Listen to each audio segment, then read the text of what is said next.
Hey fellow patriots, Bravo Echo here from Hope for Survival. I wanted to drop a podcast down to share some of the events from yesterday's rally in Waynesville, North Carolina. It was Hope for Survival Preparedness Rally number II. So I put together some slides with photographs and a little discussion on what took place and um, the number of attendees from, I believe it was 6 states, as far away as Maryland, that traveled down for the day. Um, we appreciate everyone who could um, come down and join us for the 7 or 8 hours that we were together and partaking the classes and lots of sidebar discussions. Attendees got to hear briefs from the 9 regional groups that had someone there to talk about how things were going in their team building in their community and some of the positives and negatives and issues that they've encountered and what they're training on and growth as well. So it was good to have everyone. Thank you for those that made the effort to come out, and sorry to those that couldn't make it or live too far away to get down to join us.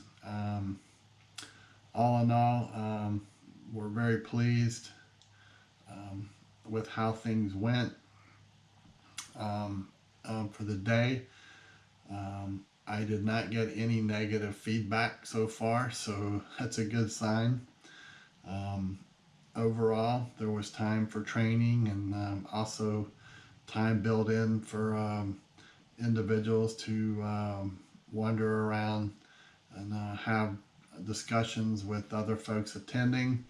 We had at the last minute put together a couple of tables for HFS members to display some of their hobbies. So that was kind of a nice touch to it. And next year we'll plan and build that in as long as we have the space to have additional tables. Being outdoors sometimes limits, but we'll look at it and find a way to make it all work out. So let me get into the slides now and share the day with you. So let's move on to that. So we'll start out with here with some photographs that I took yesterday throughout the day at the rally. And one of the things I always look forward to is getting a group picture at some point during the day. So for kind of historical sakes, if you will. So I'll start off the photographs here with the group photograph. And it's always an honor to get a photograph with all those in attendance, the supporters for Hope for Survival. And I'll move along here. Here's some photographs I took throughout the day of some of the attendees. And appreciate them all being here with us at the rally. And I appreciate Miss Lucy, as time would allow, attending the Hope for Survival table and trying to keep it organized and managed as folks came through. We actually sold more hats and shirts at this event than any in the 2.5 years that Hope for Survival has been since we established Hope for Survival. So thanks to everyone who supported us. This is part of what keeps us on the road and able to attend training and assessments for families and so forth over the year. And this participant actually traveled the farthest distance this year than anyone. So I don't know how many total hours to and from it took for her and her son to come be with us, but we're happy to have them and greatly appreciate them and their membership in Hope for Survival. We're just sorry that the rest of her family couldn't make it with her. And here's some more photographs. It was a little bit cool in the morning for anyone that wasn't there, but we did have the ability for one wood burner that was providing some much needed morning heat. But most folks set up their chairs around the area where they could get some sunshine to stay warm. We did have a table with some hot water to make hot tea and coffee, as well as some snacks, and there were a few attendees who brought in some snacks as well, and Miss Lucy made some cookies, and so it was a nice addition to the day. And here is some more of the attendees. And the first class that we offered was that was provided was how to build your own Faraday can, and the folks that offered this class provided some great examples and had products there to show how to build them and seal them up, and tested them. So we appreciate it much. I was a little bit surprised at the number of folks that didn't realize what a Faraday can was. Hopefully they, when they left from the event, they understand it and will proceed to build their own. The second class was hardening and securing your doors at home, along with a few other security features that was provided by the instructor. This was a great addition as well. We appreciate it. The third class was making pitcher bread. And I have to tell you, for those that partook in the samples that was provided by the husband-wife team that instructed the class, it was awesome. Put a little butter on it. It was great.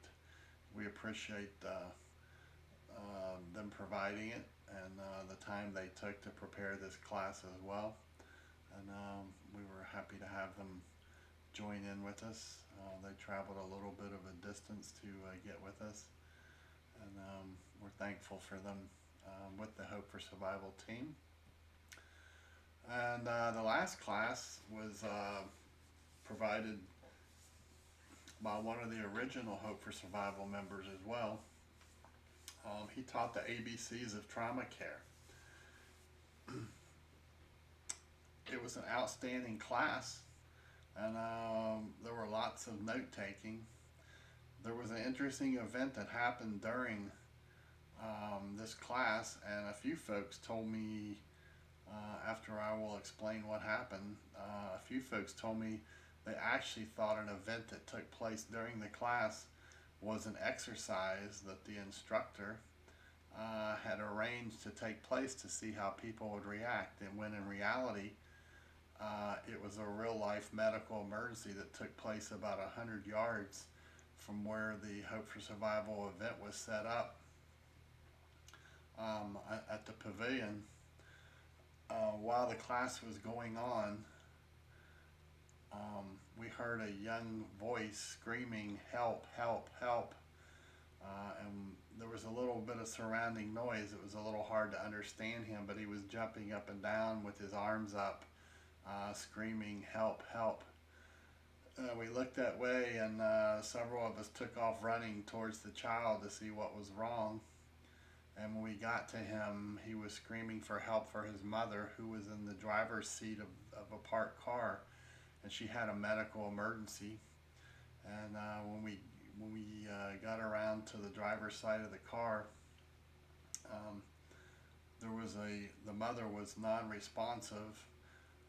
At first viewing, it almost appeared that maybe she had had a stroke or was having had had a seizure. Her fingers and hands were all locked and turned up, and her eyes were open, staring outward, but there was no response. She did have a heartbeat. Fortunately, and one of the great assets to Hope for Survival and the community teams as well is the number of medics, med techs, doctors, nurses that we had with us on Saturday, but also that are with the regional teams. And after witnessing what happened yesterday at the event, it reinforces the need in the event of a medical emergency, especially if hospitals are not available, is having a trained, certified medic with your group. Because we witnessed it yesterday. One of the first individuals that was right in front of me that got in the car to evaluate this lady was trained, and he knew exactly what he was doing. And oddly, we were doing the ABCs of trauma care, and he immediately was evaluating her, that she did have a heartbeat, that she was breathing, and after 5 or 10 minutes or so, she started coming to. He was taking care of her. We immediately had someone assigned, directed to call 911, give a location for the emergency response for her, and it took care of that. But we got someone to take the young son away from the situation to where he didn't have to see what was taking place while the evaluation of his mother was taking place. Follow-up feedback. There was possibly a diabetic issue going on, but that is not an official statement on her health. They were not able to transport her to a local hospital. None of the local hospitals would take her because of the ongoing COVID-19, and they had to transport her by ambulance to a hospital that was probably 30 to 45 minutes roughly away from where we were located, and because there were no other family members there, the young son, who was maybe 10, had to go with her. There is unknown what happened on the other end. But another important lesson learned here is, if you have young children, train them on what to do. This little boy was brave, and he took the correct steps. He immediately got out of the car and started yelling, jumping up and down for attention to get someone to come to help. That was an important thing. If you have children, you may want to consider training them to do the same. So this class was pretty eventful. One of the other things that we had kind of on the last moment, a few folks put together tables and brought them. And so we had a couple of vendors there, HFS members that had hobbies and also preparedness items. They do their own food dehydrating and vacuum packing and canning. So hopefully next year when we do this, we'll take that in, and as long as room is available, to have folks to set up tables to show off some hydroponics, aquaponics, canning, freeze drying, dehydrating, and so forth. So this was a great asset to the event. Again, Miss Lucy was managing the Hope for Survival table. Like I said earlier, we sold more hats and shirts and hope for survival items than at any event previously. It was nice. It was nice for this to occur. Like I said, it does help once we pay off the cost of well, everything that's on the table is already paid for. But any of the proceeds above and beyond the cost of the material and getting the logo sewn on goes into the fund, and it helps pay for travel and so forth to be on the road to support individuals, families, these type events and things of that nature to help sow seeds in preparedness. So thanks again to everyone. We appreciate it much. So all in all, it was a good day. Great discussions taking place on sidebars. Um, Good questions that was being asked to the class instructors and also individuals that were sharing. I had some individuals talk to me on some with some questions and issues that they are having at their training sessions and ways to resolve it um, in positive methods. And I think you're going to see some of that hitting the field. And that is hopefully going to be in another podcast. More information on it. But um, we had roughly 53 to 55 attendees that traveled from 6 states down for a one-day event. A few of them came down early and visited Waynesville, which, if you haven't been, is an awesome town. Um, it's also where Carolina Readiness is located. Miss Jan and Miss Bill own and run the store, and they're great supporters and part of Hope for Survival. And we're thankful to have them with us. So thanks again for your support and participation from Miss Lucy Festus and myself for all that you do week in and week out.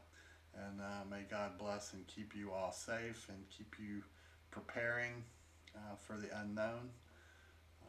Again, don't focus too much on um, causes. You want to focus on the effects. What globally, nationally, and locally more so can happen or is happening, and how is it going to affect you. So keep those things in mind, and hopefully we'll see you at the Hope for Survival Preparedness Rally 3 in 2022. So as you can see, all in all, there was a lot going on yesterday.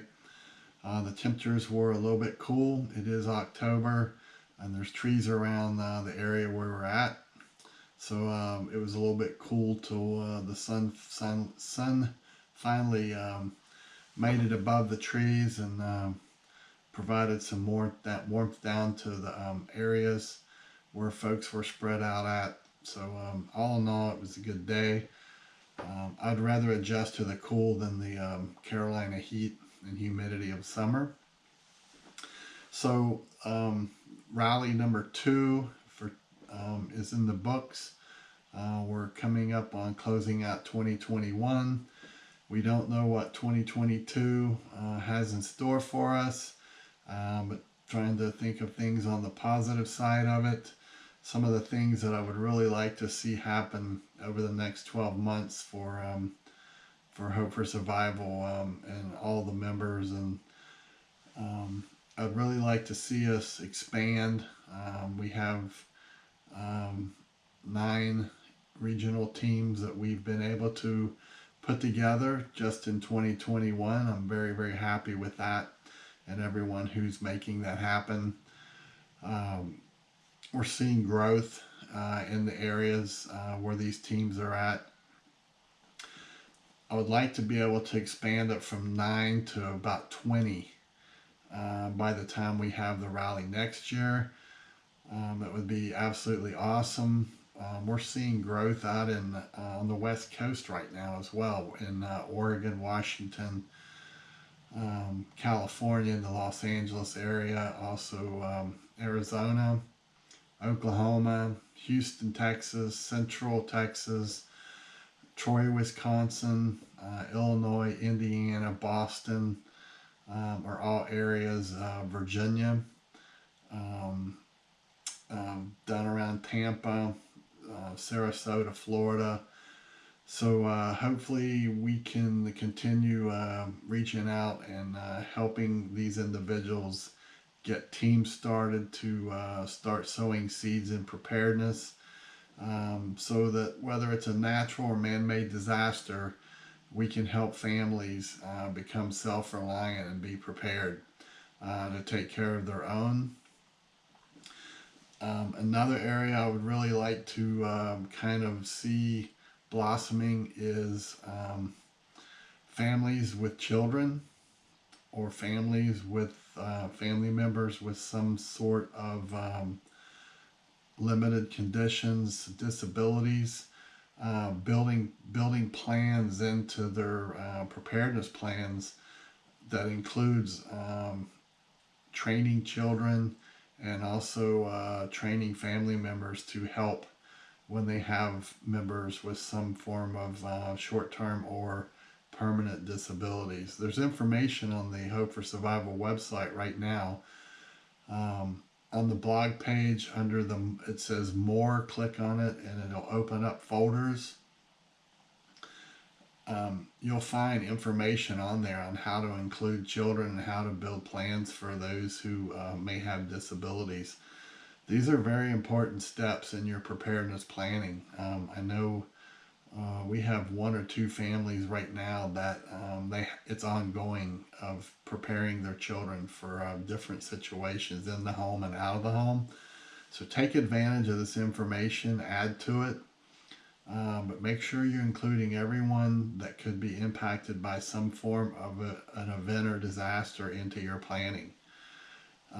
It would be very beneficial to you when an event happens. We just finished up the Hope for Survival football memory stick. They've all been distributed now. I do have a couple of them left. If we need, we can get more of them.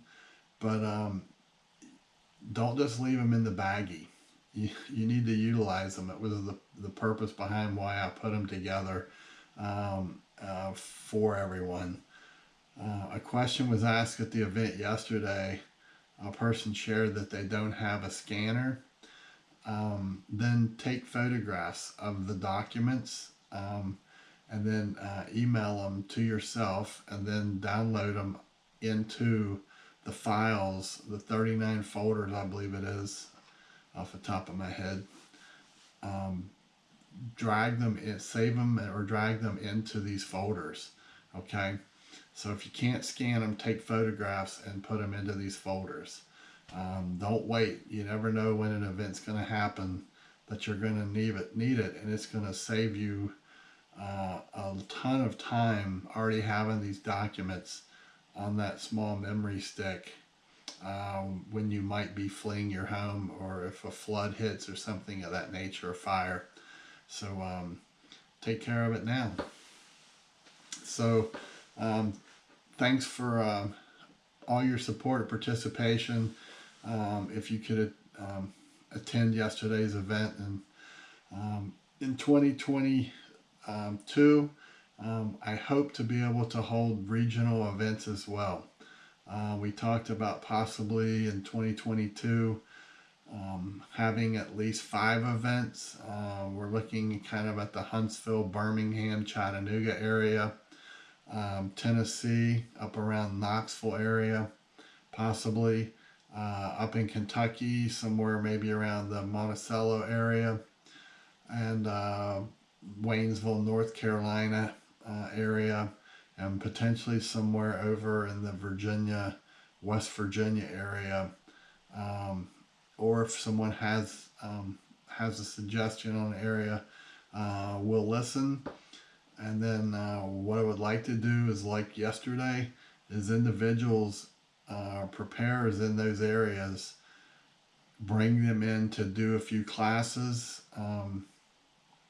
This is a great opportunity for you to bring friends. to bring them in, let them spend the day around folks who are into preparedness. Let them see that we're just normal people. Okay, we're people who want to be responsible and care for our families, to be self-reliant and have that insurance policy of being able to take care of ourselves when a disaster hits. Okay, can provide you more information on it. We have forms built, checklists built. We have documents to help you get started. So don't hesitate and don't wait. Get started on it now. So until next time, come see us at hopeforsurvival.com. You can email me at preparedness101@protonmail.com. We're also on YouTube, of course, and we're on MeWe, and I'm hoping to soon expand the video podcast side out to Odyssey and possibly Rumble. All these things are time consuming, so I can only do so much as time's allotted, but those are things we're working towards. So until next time, keep preparing, stay safe, and may you be blessed, and we'll talk to you next time. Bravo Echo out.